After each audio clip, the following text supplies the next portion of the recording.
Hi, this is Nancy with On Point TV, Quilting with Nancy.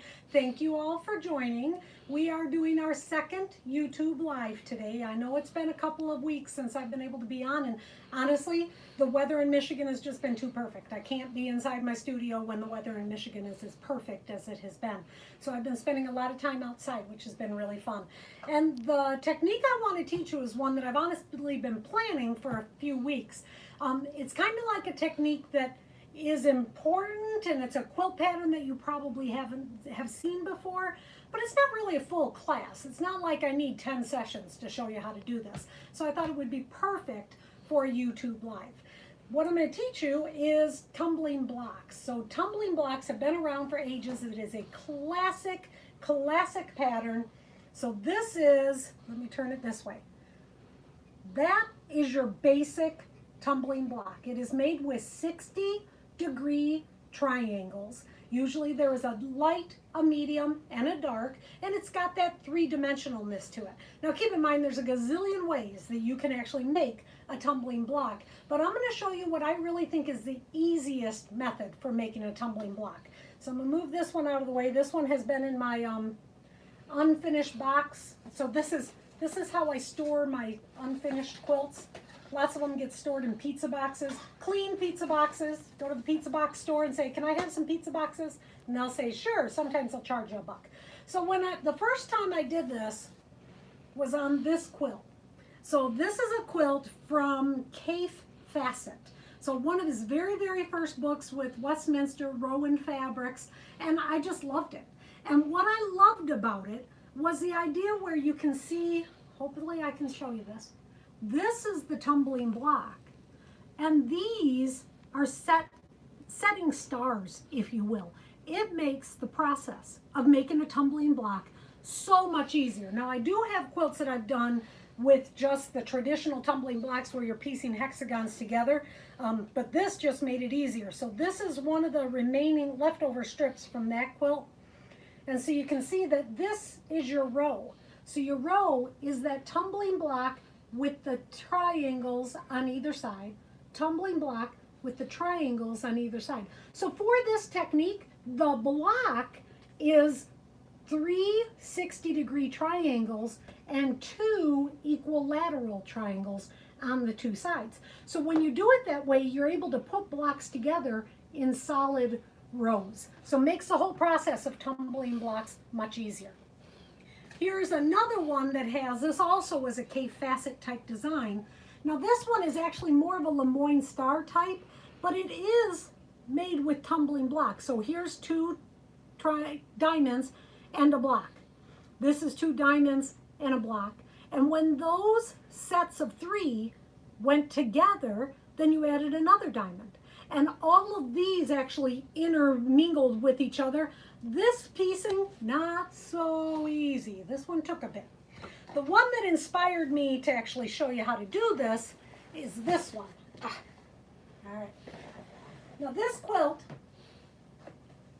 is made with fabrics from Tim Holtz. That's H-O-L-T-Z. Now he is a mixed media artist. He works for Ranger. Ranger makes inks and tools and stuff for mixed media and scrapbooking and just so many different things. Well, Tim Holtz actually went from that mixed media kind of stuff into fabric. And so when he did that, these are his fabrics. And when I went to make this quilt, I just love the idea of, because it was just so eclectic, and the collection was called Eclectic Elements. That made it really easy. And the idea I just love with the tumbling blocks and then these triangles. So you can see the row is right here. All right. So you've got a tumbling block, the triangles, tumbling block, the triangles, tumbling block, triangles, and then when they're set side by side, it creates a star.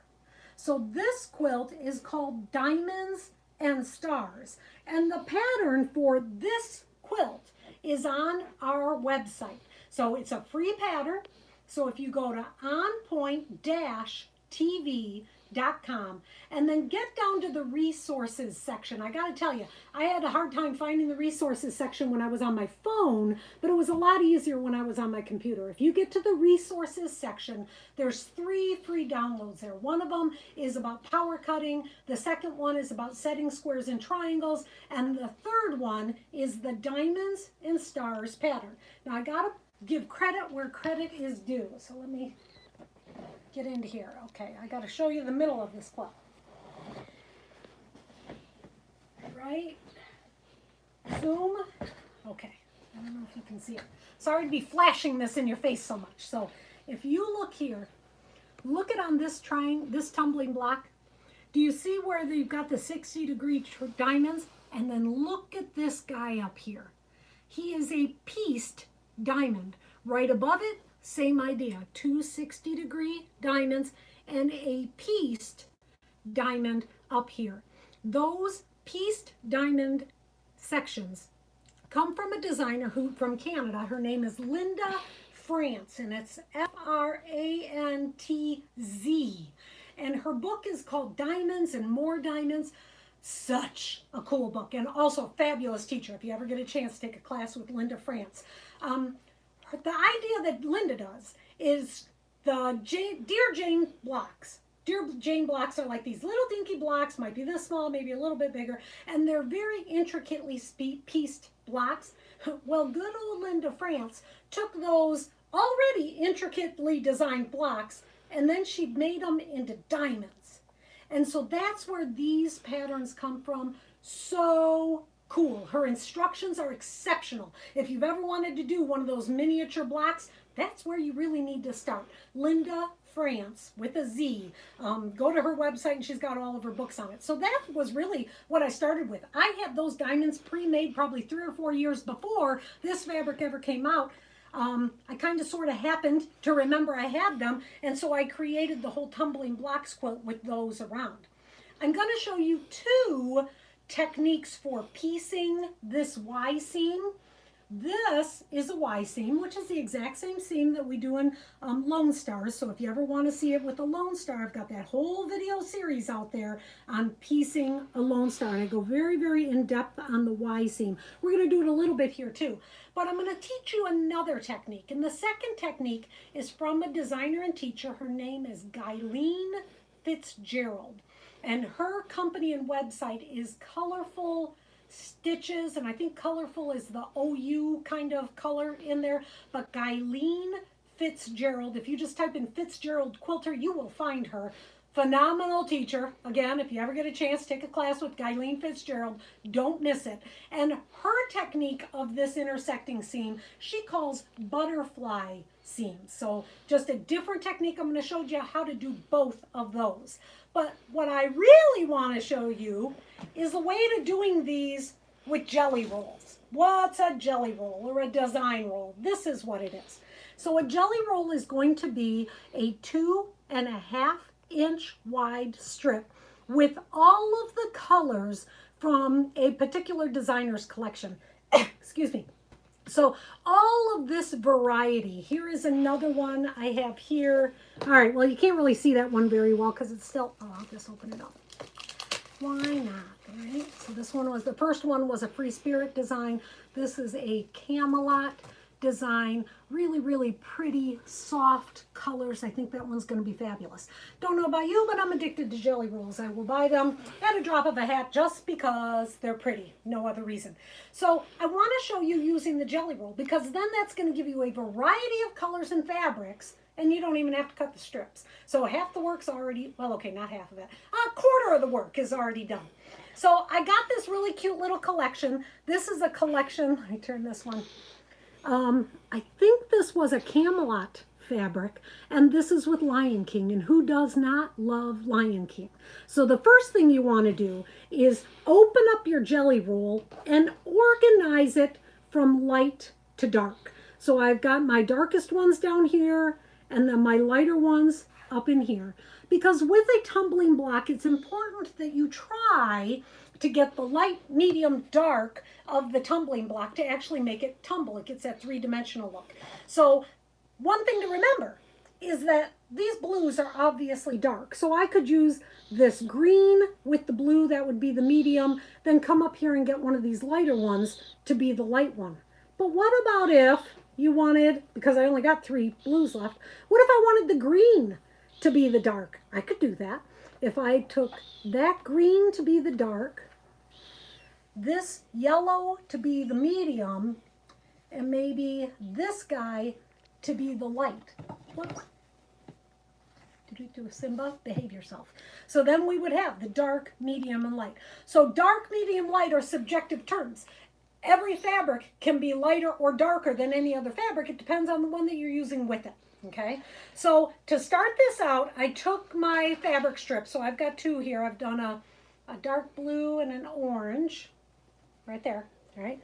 And I sewed them together with my scant 1/4 inch. So I used a really dark thread so you could see it. Already sewed it, already pressed it. So I pressed it nice and flat. And then I did this one with the green and the orange. And I think that in this case, I would still make the green be my dark and the orange would be my medium. I'm gonna lay them down together. And now it's time to start cutting the 60-degree angle. So it's like, all right, I got all my rolls, I sewed the strips together, bada boom, bada bing, now I'm ready to cut them, okay? So for the cutting of them, I would recommend, as always, using power cutting, because power cutting is gonna be the most accurate and the quickest way, not that I'm trying to rush, but it is the most accurate and efficient way to actually do the cutting. So I've got my, let me get these guys out of the way.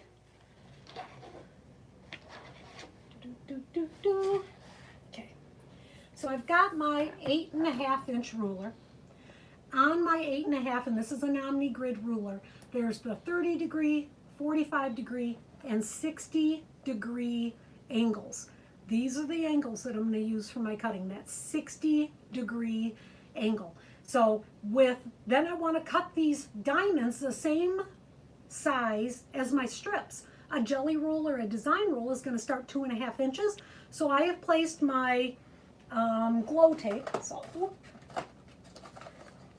that's my glow tape. So used one of those colors on there to actually put on the back side of this ruler. And I placed it at 2.5, at 5, and at 7.5. So with this ruler and my 60-degree angle, I'm going to be able to cut 3 of these at a time. So I'm going to start here.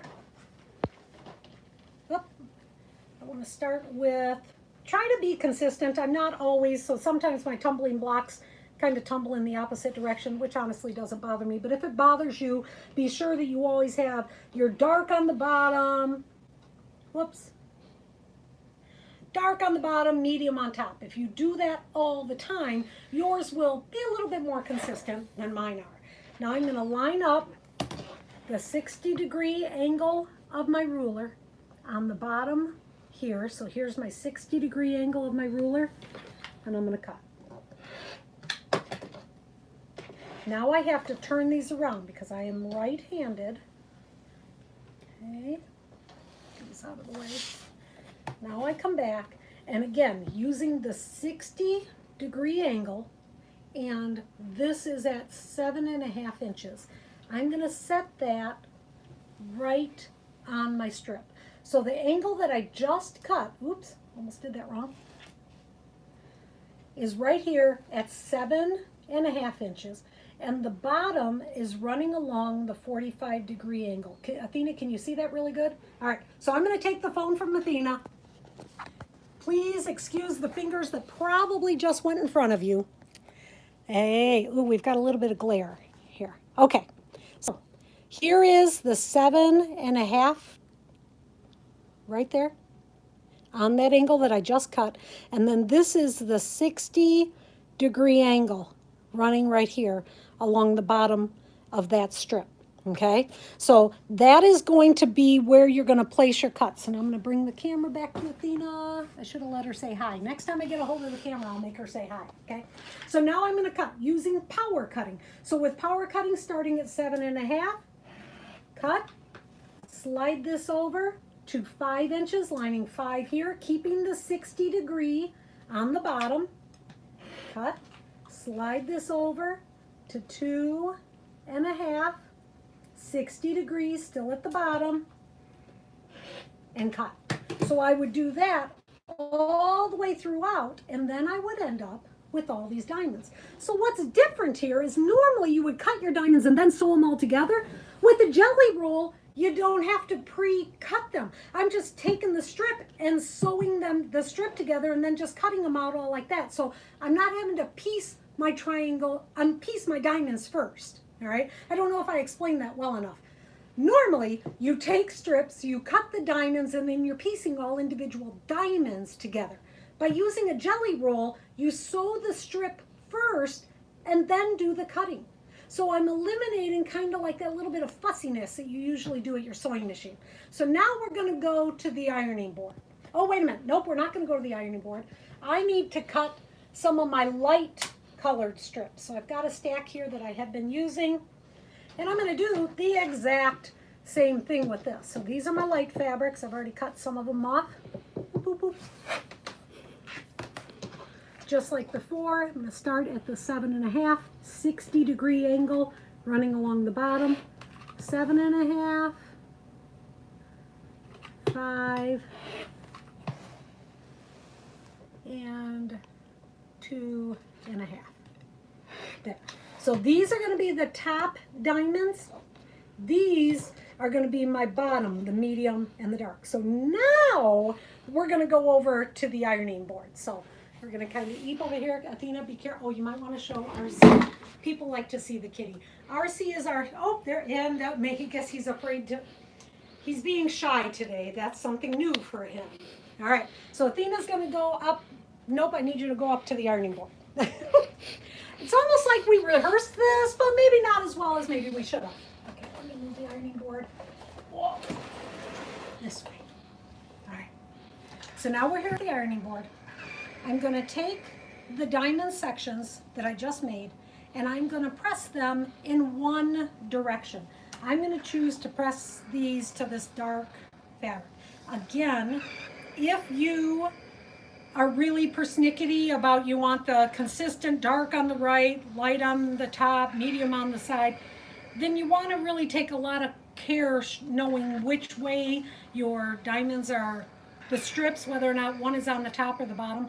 I just am honestly not that persnickety, never have been. So a couple more here, and then I'm going to show you at the sewing machine how to piece that Y seam or butterfly seam. Oh, so on some of these, I need to press this open. So to do the Gyleen Fitzgerald butterfly seam, you press them to one side. To do what I usually do with my Y seams, you press this open. Okay, if I can get my finger in there. Okay. There. So I've got a couple to do with the Y seam, the way I traditionally do it, and then a couple to do Gyleen's way. All right, so now I'm going to take these and my light colored strips, and we're going to go to the sewing machine. Careful of the cord, careful of the other kitty. Okay. All right, coming on over here. Okay, so I have my machine set up with a scant 1/4 inch. I'm using my Guidelines for Quilting little seam guide here. You know how much I love those. Really, really helps you keep your scant 1/4 inch seam scant. All right. So this is one of them that I opened the seam with. For the technique that I normally do, I'm just going to come in here and kind of flip open a couple of those stitches, okay? Because I'm going to turn it right there in that spot. So I've got this, here's my light. So I'm going to say, this is how my tumbling block is going to go. I am going to start piecing on the right hand side. So I take my diamond section and I tip it over right on top. Then I'm going to use a pin and hold that right in place. So the top diamond is laying on top of my light colored diamond on the bottom, and then I can open that up. Do you see how that opens? I'm going to try to sew right to there. That is in between these seams and 1/4 inch from the edge. Okay.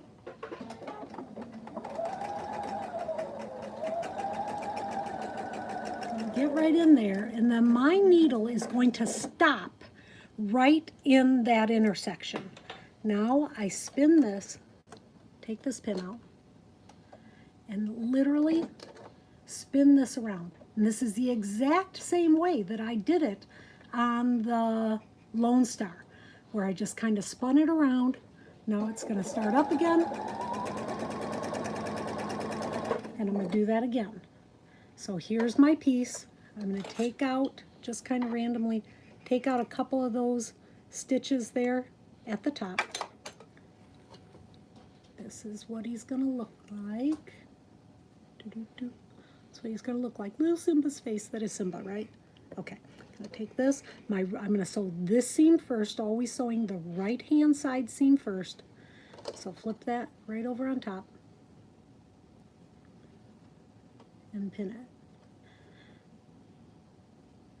And then I'm shooting I want to be able to pivot right there at that intersection.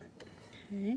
Now, I find this technique quite comfortable, maybe because I've been doing it for a really, really long time. I've never really had a problem with Y seams, but they are really problematic to lots of people. Lots of people do not like doing a Y seam, which is why Gyleen Fitzgerald came up with her butterfly seam technique. So let me show you. Oops. I think I just put my hand right in front of the camera there. Okay, gonna cut that. So that's what that's gonna look like. All right, so there's my intersection, nice and clean. Okay, quite adorable. But like I said, I like doing Y seams, but a lot of people don't. So for Gyleen's technique, she takes the part about, spinning it with your needle down and spinning it, she takes it out. So you're only ever sewing straight seams. So this is how you do it. This will be my design. Now on this one, I pressed to the right-hand side. So that means I'm going to start sewing on the left-hand side. I'm going to take this little guy, line him up, and sew. And when I get to about here, whoops, again, excuse my finger, I'm going to lift it up and I'm going to get another one. So you can kind of do a little bit of chain piecing with these. Here it is. Again, I am pressed to the right-hand side, so I'm going to start sewing on the left-hand side. I'm going to lay this down right on top, move him out of the way, and start another seam. And sew pretty much to the end. Now I'm going to lift up and cut off. So with Gyleen's technique, you're going to be doing 2 seams. Keep in mind, this is Gyleen Fitzgerald's technique. So if you really, really want to see how this is done, I recommend you go to her website and see. So now I'm going to carefully unstitch just a couple of those so that it's unstitched to where that last diamond is. So right to there, okay? And now this is so cool. Take that diamond, this is the diamond that has 2 seams sewed on it, fold it together. When you fold that together, whoops, look what happens. This is the next angle that you need to sew. That's the dark and the light that need to come together. So you just take that diamond, fold it together, and this time, sew all the way to the end. And just stop. So I'm going to put my needle down there. Okay. So again, I started sewing on the left-hand side. We need to get this seam over here to this edge to sew. So just carefully unstitch. Don't cut the threads. Just unstitch those threads. Boop, boop, boop. I used a dark thread so you could actually see it. So I'm hoping that's working. One more. Okay. Now, the diamond that has 2 seams sewn on it, just fold it in half. Fold that right together. And then bring this one, there'll be like a little stitch that you'll be plucking out or pulling out. And it folds it together. It kind of makes it like a little sandwich. Look at there. There's our little cheese in between the 2 layers of bread. Okay, I just thought of that. Okay. And then sew.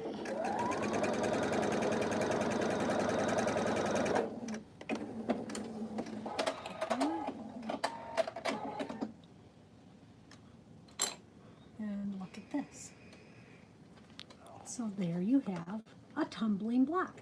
So you can do it with the method where you open the seam and turn it on that diamond, or try Gyleen's butterfly seam where you stitch it, cut it off, and then kind of fold that sandwich in there to fold your last one.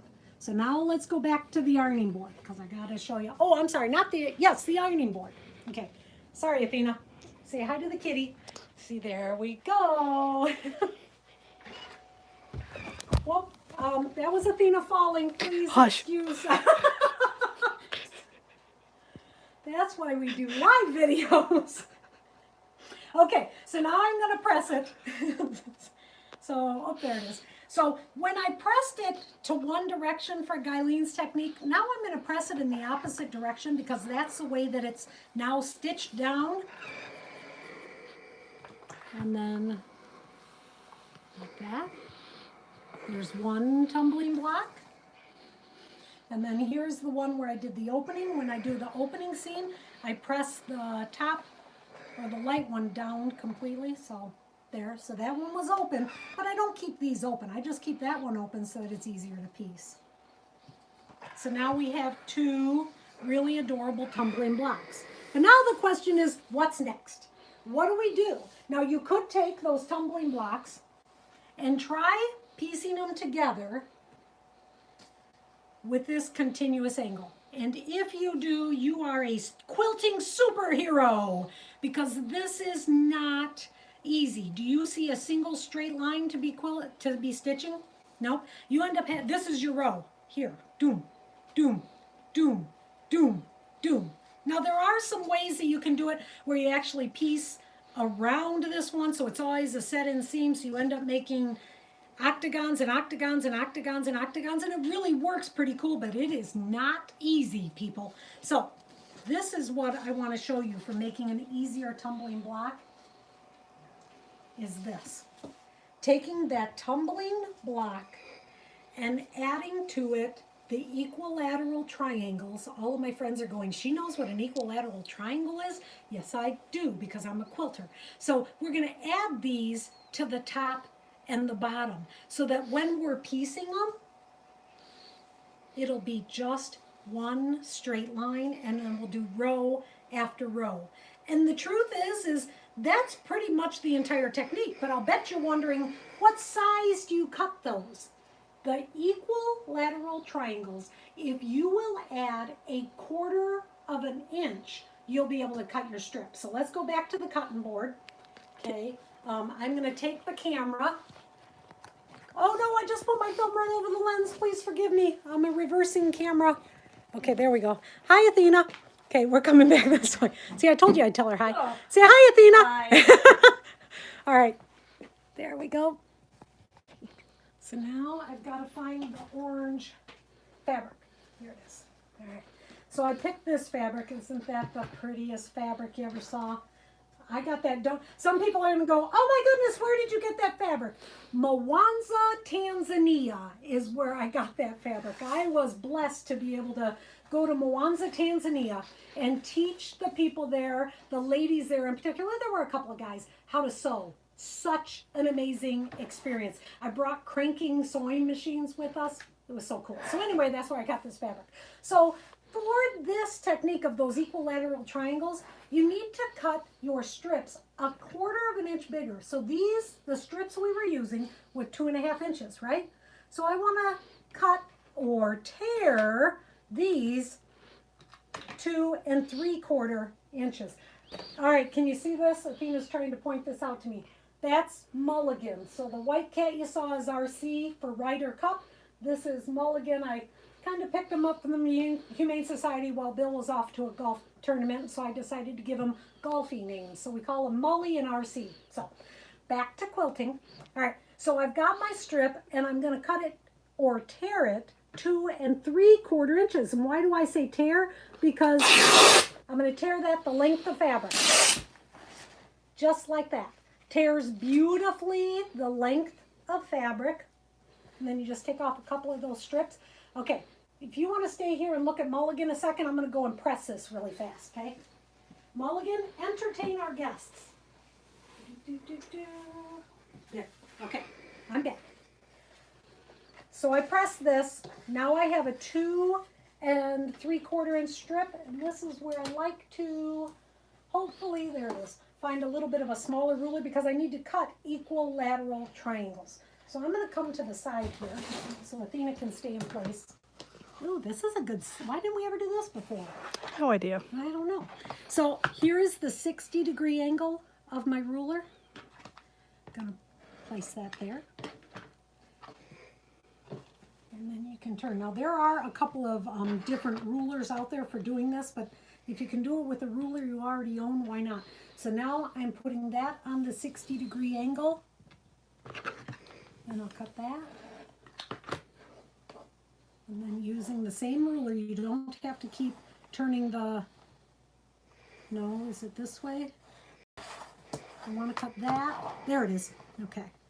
So here we are again with the 60-degree angle, which is one of the reasons that I like the OmniGrid rulers, because they have those angles crisscrossing. So once you get yourself into a mode, finding your angles is not that hard. I'm not in a mode, as you can tell. There it is. So I think that there's like one of the Wright's rulers, easy pieces maybe, there's something out there. So that cuts our equilateral triangles that will piece into those tumbling blocks. So there you have it. An easy way, hopefully, for you to consider doing tumbling block quilts. If you're using a jelly roll or a design roll, 2.5 inches are already cut, and then everything is based on that 2.5 inches. The quilt that I showed you, the one with the Tim Holtz fabrics and those cool diamonds, those were not cut with a 2.5 inch. I think it was 3.5, but if you're wondering, go to our website. So OnPoint-TV is going to be our website. Find the resources section, and down there you'll see one of the free resources, and it's that pattern. And in the pattern I show you how to get a hold of Linda Franz so that you can look for that diamonds book, and the information that I got on permission from Gyleen Fitzgerald to print also, so that you can contact her if you want any more information. I hope you enjoyed this. A little bit of a free-for-all. Athena falling down the steps, the kittens visiting us in the studio. All these things could happen anytime when you're on a live video. This video will be posted on our YouTube channel, so if you would like to see it again, and most importantly, if you would like to share it with your friends, have them start following us on Facebook. We'll start doing our new series here. The fall is coming, so we're going to start with our rail fence. So we've got 3 or 4 different variations of a rail fence coming up in our next series. If you have any questions, send me your questions. You can send them to my email, which is quiltingwithnancy@gmail.com. I'll answer your emails as quick as I can. If you want to hire me, I would love to come and teach at your guild or your store. That would be really fun. And if you have any questions, you can also put something on our YouTube channel, and maybe we'll turn it into one of our Ask Nancy segments where I'll do different things. If you got a question about, show me again how you did that equilateral triangle, I don't get it, that would be okay. I could show you again. So I hope you enjoy the rest of your day, and thank you very much for Quilting with Nancy.